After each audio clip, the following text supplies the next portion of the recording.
যে আল্লাহর দেওয়া সম্পদ না হলে আপনি 1 সেকেন্ড না, 1 ন্যানো সেকেন্ড না, 1 মাইক্রো সেকেন্ড চলতে পারেন না।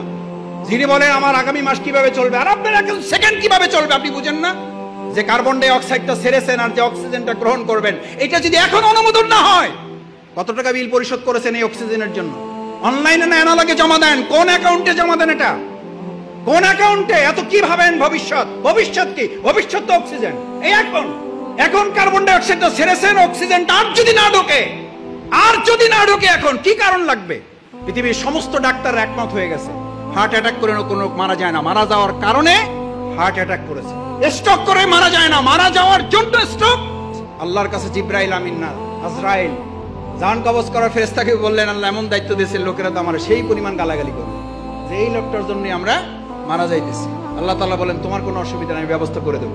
লোকেরা তোমার কথা মনেও রাখবে না, তোমার কথা স্মরণও করবে না, তোমার উচ্চারণও করবে না। ওরা বলবে গাড়ির অ্যাক্সিডেন্ট করে মারা গেছে, গাড়িরই গালাগালি করবে।